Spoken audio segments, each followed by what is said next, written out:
Hello everyone, কেমন আছো সবাই? আশা করছি সবাই অনেক অনেক ভালো আছো, সুস্থ আছো। আমি রুমা আজকে আবারও হাজির হয়ে গেছি তোমাদের জন্য ভয়ঙ্কর ৩টি ঘটনা নিয়ে।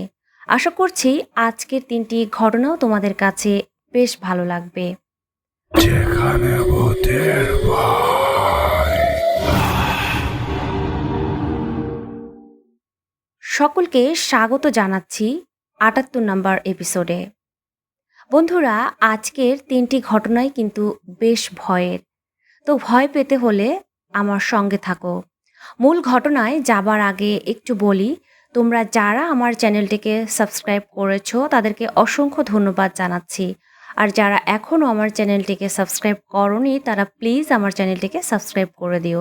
তো চলো আর বেশি কথা না বাড়িয়ে মূল ঘটনায় চলে যাচ্ছি প্রথম ঘটনায়। আজকে প্রথম যে ঘটনাটি আমি শেয়ার করছি, সেই ঘটনাটি যিনি পাঠিয়েছেন তিনি নাম প্রকাশে অনিচ্ছুক। তিনি লিখেছেন, ঘটনার শুরু কয়েক প্রজন্ম আগে, সঠিক সময় কেউ জানে না। আমি এবার এসএসসি দিয়েছি। আমার নানুর মায়ের দিককার কেউ একজন দরবেশ ছিলেন। ওনার জীবদ্দশায় অনেক খারাপ জিনিসের সাথেই শত্রুতা ছিল। এর মধ্যে কোনো একটা ওনার মৃত্যুর পর ওনার বড় মেয়ের উপর ভর করে এবং একসময় উনি পাগল হয়ে যান ও আত্মহত্যা করেন। প্রচুর হুজুরকে দেখিয়েও কোনো লাভ হয়নি। ইসলামিক ফ্যামিলি হওয়ায় অন্য কারো কাছেও যাননি। কিন্তু ঘটনা এখানে থেমে যায়নি। এরপর থেকে ওই বংশের মায়ের দিক থেকে বড় মেয়ের উপর জন্মের ৭ বছরের মধ্যেই কিছু একটা ভর করে। অনেক কবিরাজ, হুজুর, তান্ত্রিক অনেক কিছু দেখিয়েও কোনো লাভ হয়নি এবং প্রতিবারই পাগল হয়ে আত্মহত্যা করে। এটা বন্ধ হয় আমার নানুর মায়ের সময়।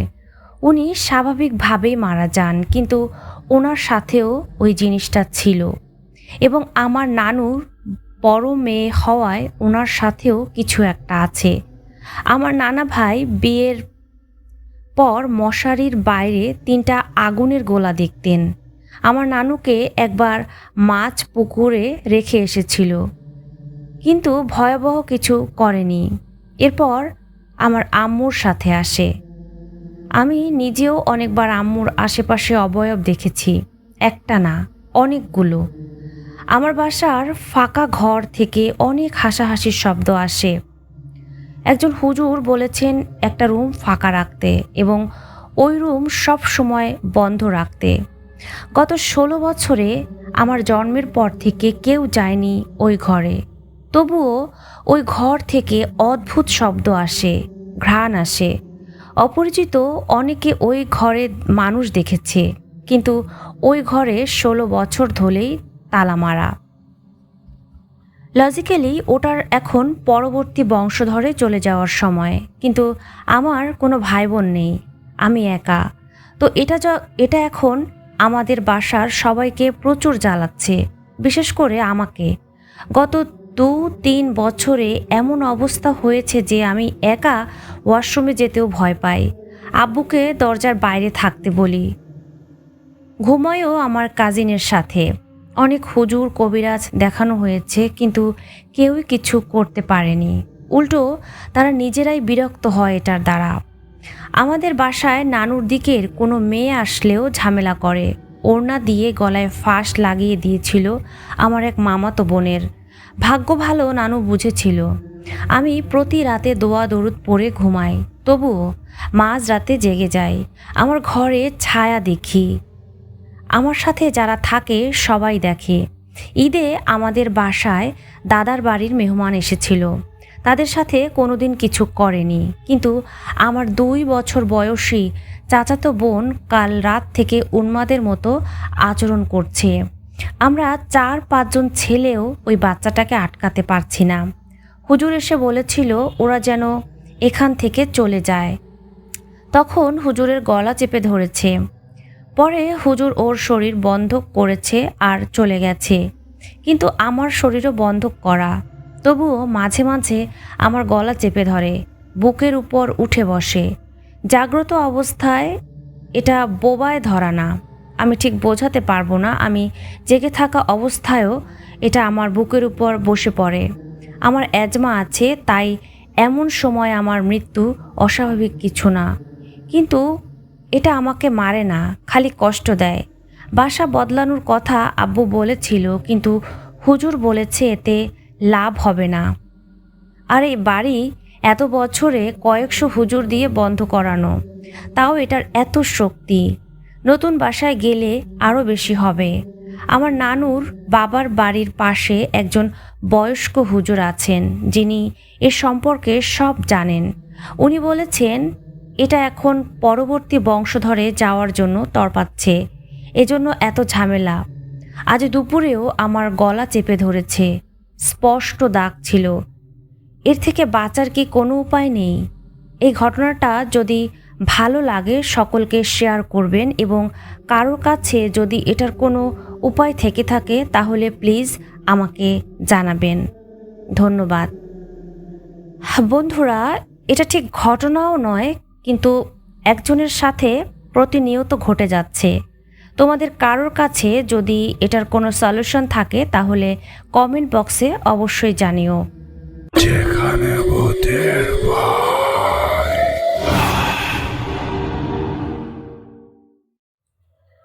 চলে যাচ্ছি দ্বিতীয় ঘটনায়। আজকে দ্বিতীয় যে ঘটনাটি শেয়ার করব সেই ঘটনাটি আমাকে পাঠিয়েছেন নিলয়।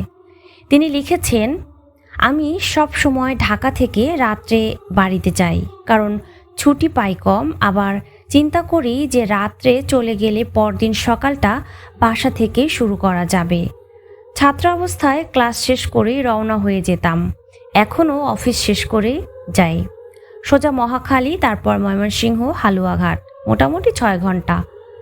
একদিন ক্লাস শেষ করে বাড়ি রওনা হলাম। আমাদের বাজারে যেতে যেতে রাত 12টা বেজে গেল। বাজারে গিয়ে দেখি সুভাষ, আমার বাল্য বন্ধু।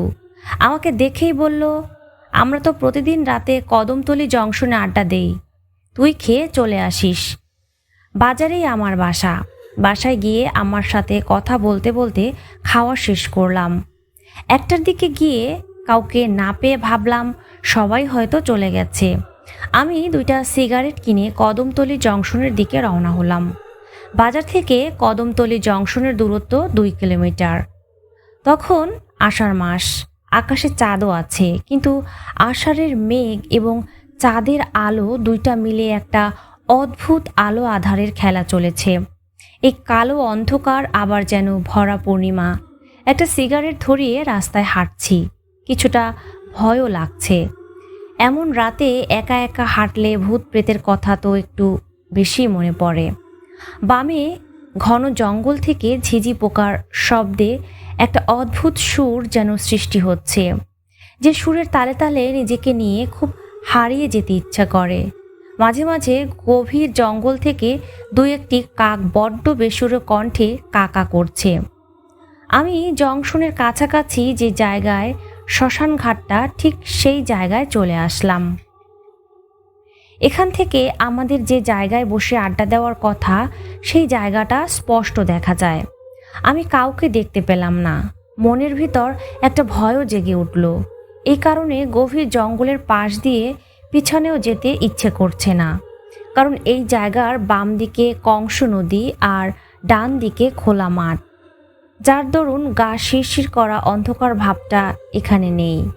আমি সোজা জংশনের কাছে গিয়ে একটা সিগারেট ধরিয়ে নদীর ঢেউ দেখছি।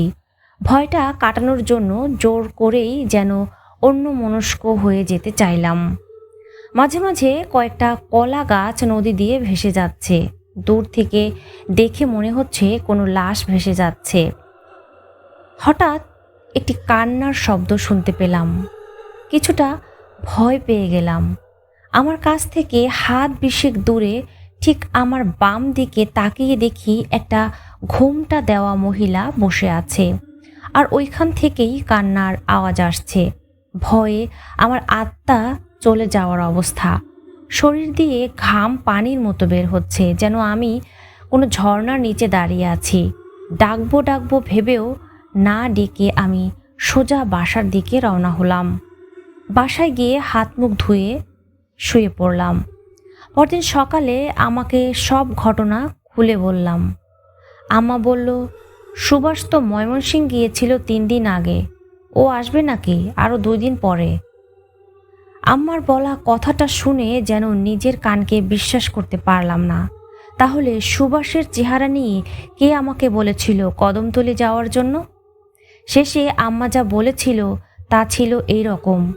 88 সালের বন্যার সময় নৌকায় করে বরযাত্রী বউ নিয়ে যাওয়ার সময় কদমতলীতে নৌকা ডুবে যায়। সবাই তীরে উঠলেও কনে আর উঠতে পারেনি। সেই থেকে এখনও মাঝে মাঝে কনেকে কদমতলী জংশনের আশেপাশে কাঁদতে দেখা যায়। আরও অনেকেই নাকি দেখেছে। এটা শুনে আমার ভয়ে সে যে কী অবস্থা তা বলে বোঝানোর মতো নয়। এই ছিল আমার জীবনে ঘটে যাওয়া একটা ঘটনা। যদি ভালো লেগে থাকে ঘটনাটি পড়ে শোনাবেন। যেখানে ভূতের ভয়। চলে যাচ্ছি তৃতীয় ঘটনায়। আজকে তৃতীয় যে ঘটনাটি শেয়ার করছি, ঘটনাটি লিখেছেন শাহাদাত হোসেন। তিনি লিখেছেন, ঘটনাটি ঈদের সময়ের ঘটনা। এটা আমার জীবনে ঘটে যাওয়া একটি বাস্তব ঘটনা। ঈদের আনন্দ পরিবারের সাথে ভাগাভাগি করতে ঈদের 2 দিন আগে বাড়ি আসলাম। ঈদের দিন সন্ধ্যাবেলায় বন্ধুদের সাথে ঘোরাঘুরি করে বাড়িতে ফিরলাম। আবার বাড়ি থেকে বাহির হয়ে পাশের বাড়িতে আড্ডা দিতে গেলাম। আড্ডা আর লুডো খেলা শেষ করতে প্রায় রাত 11টায় ঘরে ফিরলাম। ঘরে ফিরতেই আমার মা আর আমার বোন মিথ্যা অপবাদ দিল যে আমার মোবাইল নাকি ব্যস্ত ছিল। আমি তাদের কথা শুনে বললাম যে আমি, সাইমন, আসিফ, ফয়সাল একসাথে সবাই মিলে লুডো খেলছিলাম। আমি কারোর সাথে কথা বলিনি। মোবাইল ব্যস্ত থাকতেই পারে, এটা স্বাভাবিক। কিন্তু এই বিষয়টি নিয়ে সবাই বলাবলির কারণ হচ্ছে আমার কিছুদিন আগে একটা সম্পর্ক ছিল। আম্মা আর আমার বোনের ধারণা আমি এখনও মেয়েটির সাথে কথা বলি, কিন্তু আমি তো কারোর সাথে কথা বলিনি। তারা কেউ আমার কথা বিশ্বাস করেনি। এক পর্যায়ে রেগে আমি আমার মোবাইলটাকে ভেঙে ফেলি আর ঘরেই থাকবো না বলে ঘর থেকে বাহিরে চলে যাই। ঘর থেকে বাহির হয়ে সাইমনের ঘরের সামনে গেলাম।